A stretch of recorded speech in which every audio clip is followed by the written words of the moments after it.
welcome to the Home Economics Show, now them the Life Coach Show. Yes, this show took a pause, but I'm glad to announce that we are back with a bang. And this year, 2023, we are kickstarting our channel with the World Home Economics Day. This year, the International Federation of Home Economics is celebrating the day on the theme Waste Literacy. What is waste literacy? How does it affect us? What are some of the ways in which we can educate ourselves more? Stay tuned and let's find out.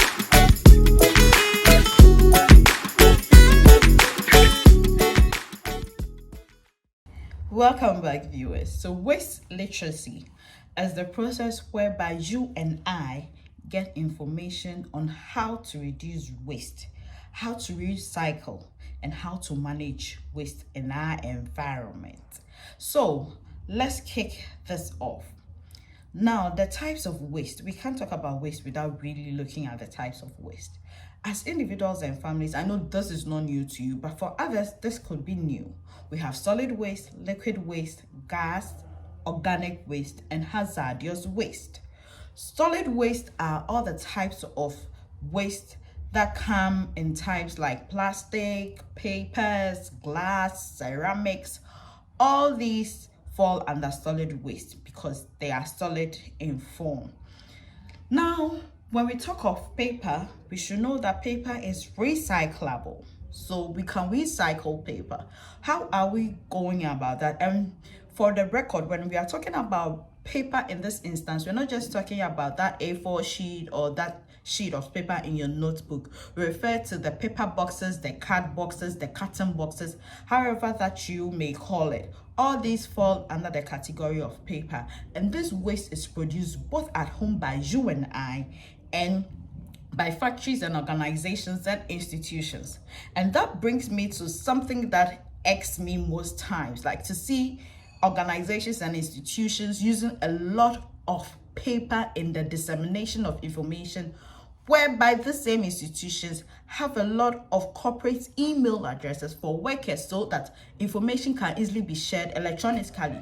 But you realize that one information and so many photocopies, and everybody has a bed in their collection box, and it creates a lot of waste. As people are moving forward technologically, I think it will be advisable that we try as much as possible to reduce paper waste. Remember, most papers are made from trees, and when the last tree dies, the last man or woman also dies. Another thing we can talk about under solid waste, which we produce a lot in our homes, consciously or unconsciously, is plastics. Yeah, plastic waste. There are a lot of plastic waste in our environment, from the bottles that we drink from, the cutlery that we use, the plastic spoon, the plastic spoons, the plastic plates, and all that.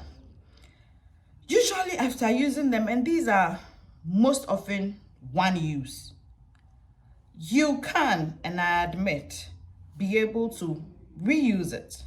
Unfortunately, not all plastics are biodegradable, so it's not all of them that can be recycled, but there are others that can actually be recycled. Yes, so when you buy your products, read on it. Let's learn to read. Be good consumer, read.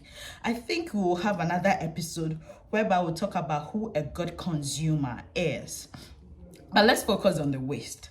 So at home, for instance, I have lots of people, there are a lot of DIYs, do-it-yourself activities that you can find on YouTube and Instagram on things that you can do to change and manage plastics. I'll be sharing a link in our channel on what our friend and subscriber Jacinta did for one of her projects, and how you can use cutlery and plastics to be in your home after using to make wall hangings and artifacts, and they are beautiful, and you can learn how to do them too.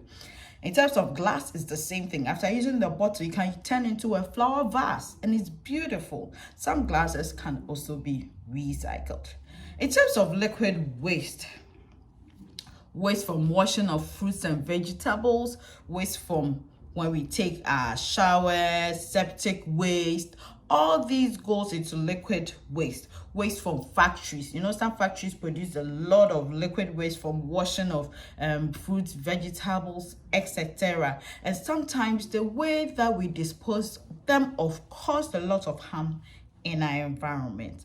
It is advised that in our homes especially, we try as much as possible to get biogas systems if we can, but if not, we should be able to create good sewage systems that will help us be able to get rid of these liquid waste very, very safely in our environment.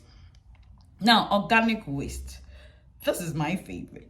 Usually, as much as possible that we are supposed to use portion control and eat what we can and cook what we can eat, most often than not, we end up leaving food waste. So the peels from your banana, from the cassava, etc., it's advised that you gather them. You can get a different bin where you put them. If you have a backyard, you can dig a hole and then dispose these eggshells, this food waste, the waste of food from restaurants, from home in there, and this can decompose to produce manure.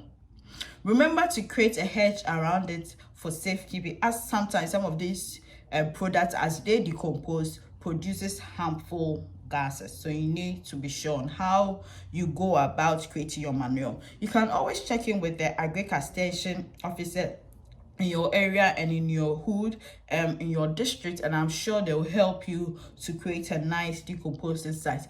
And you know what? Over time, if you do it well, as you create the fertilizer and the manure, you can sell it to farmers nearby, giving you a little bit of money in your pocket as an individual and family households. So let's look at the gas. Most times we refer to it as air pollution. So it comes from the burning of bush and the exhaust fumes from vehicles, from aeroplanes, from industries and factories in our environment. And remember, the goal here is that how can we as individuals help to reduce waste in our environment? So for example, if you live in an environment where your colleagues are close and when most of your timelines agree, why not carpool? As you carpool, you are reducing the number of cars on our road, thereby reducing the number of carbon or the rates of carbon monoxide being exposed or being ejected into our air. These are the things that you and I can easily do to reduce waste in our environment. Waste is something that affects all of us. We have all seen how climate change is affecting us. Recently, we all felt the heat wave, irrespective of where you are located, and it's still affecting us. Rainy season is coming and setting off at different times from what we are used to. During dry season, it's raining. During raining season, it's dry. It's affecting how farmers grow and plant fruits and vegetables for our well-being. It's affecting how we plan and do things. When it's summer, it's raining. When it is winter, it's delaying. It's so much headache for all of us. And the drive has been on. It is not just for international non-governmental organizations to fight climate change. No, you and I, in how we manage, recycle our waste products, will go a long way in helping to reduce the effects of climate change in our environment. I hope that this first episode has been educational for you, and I welcome you all back. Thank you for everyone that has been communicating with us via our channel, asking questions on previous videos, etc. It's always a great joy to get feedback from you. Don't forget to like, comment, and subscribe to the Life Coach Show. Until we come your way again with another awesome episode. Stay safe, stay healthy. See ya.